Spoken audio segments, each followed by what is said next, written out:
ఉండాలి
రాష్ట్ర working president KTR పిలుపు మేరకు ఈ రోజున హుస్నాబాద్ టీఆర్ఎస్ పార్టీ ఆధ్వర్యంలో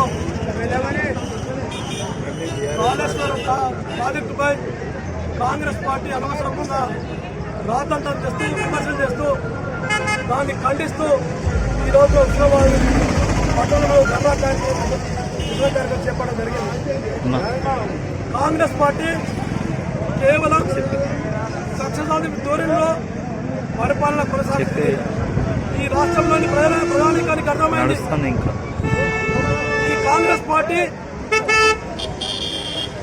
ప్రజా వ్యతిరేక విధానం కూడా 2 సంవత్సరాల గడవక ముందే ఈ ప్రజలకు అర్థమైంది.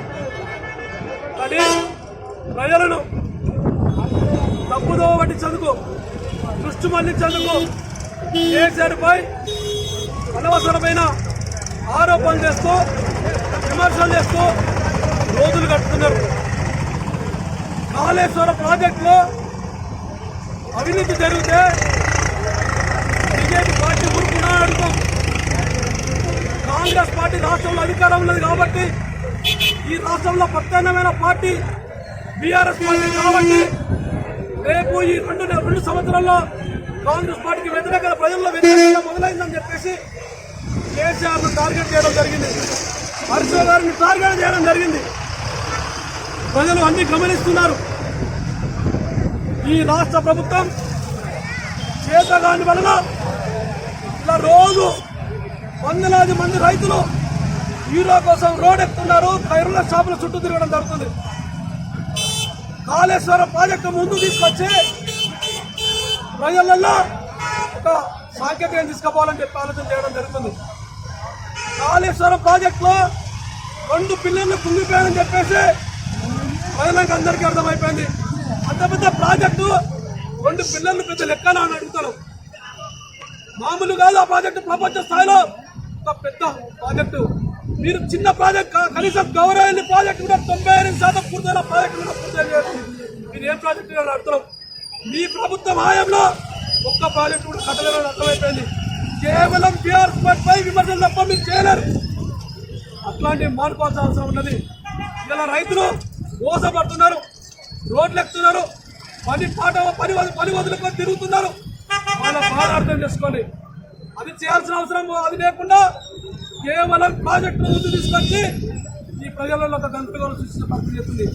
కేసీఆర్ పై కక్ష సాధింపు మారుకోవాలని చెప్పి కాంగ్రెస్ పార్టీ డిమాండ్ చేస్తున్నాం. అదేవిధంగా ఈ రోజున కేసీఆర్ మీద ఈగ వాళ్తే ప్రధానికమే సహించదు. ఎందుకోసం అంటే తెలంగాణ రాష్ట్రాన్ని సాధించిన చరిత్ర నాయకుడు, అలాంటి చరిత్ర గల నాయకుడిని కనుమరుగు చేయాలి, ప్రజలలో మరిపించాలనే విధంగా ఈ కాంగ్రెస్ పార్టీ చూస్తుంది. ఒక పక్క కాంగ్రెస్ మా ప్రభుత్వం కక్ష సాధింపు చేస్తారని చెప్పడం జరుగుతుంది. పూర్తిగా కక్ష సాధింపు పరిపాలన అర్థమైంది.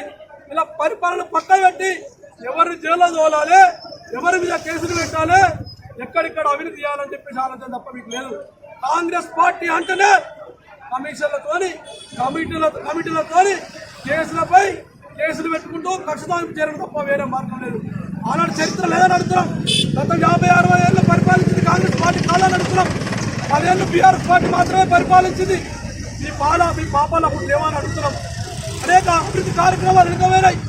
చాలా కార్యక్రమాలు చేరినంత వరకు బీఆర్ఎస్ పార్టీ అధికారంలో చేయడం జరిగింది. ఇప్పుడు కూడా వదిలిపెట్టిన పనులు మీకు అధికారం ఇచ్చిన మిమ్మల్ని నమ్మి మీరు ఏం చేస్తున్నారు అడుగుతున్నాం. ప్రజల అభివృద్ధిని పక్కా పెట్టి అట్లాంటి పరిపాలన చేయడం జరుగుతుంది. అదేవిధంగా మేము గౌరవ మంత్రి గారిని అడుగుతున్నాం. ఇక్కడున్న మంత్రి గారిని గౌరవెల్లి ప్రాజెక్టు 98% పూర్తయింది, అది కట్టండి, నీళ్లు ఇవ్వండి, అది చేస్తే సరిపోతుంది. మీరు ఆ 98% పనులైనా ఇప్పటి వరకు మర్చిపోలేదు. అదేవిధంగా మేము మొన్నటి 6 రోజుల నుంచి చెప్పడం జరుగుతుంది. ఇక్కడ రైతులు ఎరువులు దొరక యూరియా దొరక ఇబ్బందులు పడుతున్నారు. మీరు మాట్లాడిన మంత్రి గారని చెప్తే ఒక్కరోజు కూడా మాట్లాడలేదు. ఇలాంటి రైతులు నమ్మి మీకు ఓట్లేసినారు. ఇస్లామాబాద్ ప్రజలంతా నమ్మి ఓట్లేసినారు. మీరు కరీంనగర్ నుంచి వచ్చి ఇక్కడ పోటీ చేసినా కూడా ఒకేసారి నమ్మి ఓట్లేసిన వాళ్ళు లక్షట ముస్తారు అడుగుతారు. లక్షట ముచ్చగురి మీకు అధికారం ఉన్నది, మాకు అధికారం లేకపోయినా కూడా ప్రజల పక్షాన నిలబడుతున్నాం, ప్రజల పక్షాన అడుగుతున్నాం, ప్రజల పక్షాన పోరాడుతున్నాం. అందుకోసం మీరు కూడా చేస్తుంది. మీరు కేంద్ర ప్రభుత్వంపై వాళ్ళపై మోపి తప్పించుకోవడం కాదు, మీరు కూడా కొట్లాడి. మీరు కేంద్ర ప్రభుత్వం ఎందుకు కొట్లాడతారని అడుగుతున్నాం. ఇవాళ వస్తుంది రేపు వస్తుంది యూదా అని చెప్పేసి గవర్నర్ మంత్రి వాళ్ళు తుమ్మల నాగేశ్వరరావు గారు చెప్పడం జరుగుతుంది. అట్లాంటిలో ఏం సాధించని అడుగుతున్నాం. ఇప్పటికే పంటలన్నీ ఎదిగిపోయినాయి, దిగుబడి తగ్గిపోతుందని చెప్పి రైతులంతా ఆవేదనతో ఉన్నారు. కనీసం ఇప్పటికైనా రైతులను ఆదుకోవడం కోసం సరిపడే ఎరువులు అందించాలని చెప్పి కోరుతూ, అదేవిధంగా మరోసారి కేసీఆర్ పై కక్ష సాధింపు చర్యలు మానుకోవాలని చెప్పేసి డిమాండ్ చేస్తున్నాం. అలా 2 రోజుల నుంచి టీఆర్ఎస్ పార్టీని బదనాం చేయాలి, అదేవిధంగా కేసీఆర్ గారిని, హరీష్ రావు గారిని వాళ్ళను పూర్తిగా దోషులుగా నిలబెట్టాలనేటువంటి ఒక దురుద్దేశంతో వాళ్ళ కాంగ్రెస్ పార్టీ నేటి తెలంగాణ కాంగ్రెస్ పార్టీ ఏదైతుందో వాళ్ళు చేస్తున్నటువంటి కుట్రలు, ముఖ్యంగా కాళేశ్వరంలో జరుగుతున్నటువంటి ఇష్యూల మీద సిసి ఘోష్ కమిషన్ వేయడం, అది కావాలని వాళ్ళ పార్టీని బదనాం చేయడం కోసం, నాయకులను బదనాం చేయడం కోసం, కాంగ్రెస్ పార్టీ తన యొక్క పబ్బం కట్టుకోవడం కోసం ఇలా వారు చేస్తున్నటువంటి అన్యాయాలు, అక్రమాలు కానివ్వండి, ప్రజలకు చెప్పినటువంటి వాగ్దానాలను నెరవేర్చకుండా వాటిని మభ్యపెట్టడం కోసం, ఆ విషయాల మీదకి రాకుండా ఉండడం కోసం, ప్రజలను డైవర్ట్ చేయడం కోసం ఇవాళ కాళేశ్వరం ఇష్యూను తెరపైకి తీసుకొచ్చి ఇవాళ ప్రధాన ప్రతిపక్షమైనటువంటి బీఆర్ఎస్ పార్టీని బదనాము చేయాలనేటువంటి ప్రధాన దురుద్దేశంతోనే ముందుకు వస్తున్నటువంటి కాంగ్రెస్ పార్టీని ఎండగట్టవలసిన అవసరం ఉందనేటువంటి నేపథ్యంలో ఇవాళ బీఆర్ఎస్ పార్టీ ఇలా నిరసన కార్యక్రమాన్ని తెలియజేయడం జరిగింది. వాళ్ళ కాంగ్రెస్ పార్టీ అనేకమైనటువంటి అబద్ధాలు చెప్తుంది. ముఖ్యంగా రైతుల పాలిట దేవుడుగా ఉన్నటువంటి, రైతుల సంక్షేమే ధ్యేయంగా పనిచేసినటువంటి భారతీయ జనతా ఈ బీఆర్ఎస్ పార్టీ దాన్ని ఇవాళ అక్షరాల మనం చూస్తూ ఉంటే రైతులు యూరియా కోసం ఒక్కసారి మీరు అటు విజువల్ చూపెట్టండి. ఆడ మహిళలు, ఆడ రైతులు ఎంతమంది ఆ గ్రోమర్ షాప్ ముందు ఉన్నారు.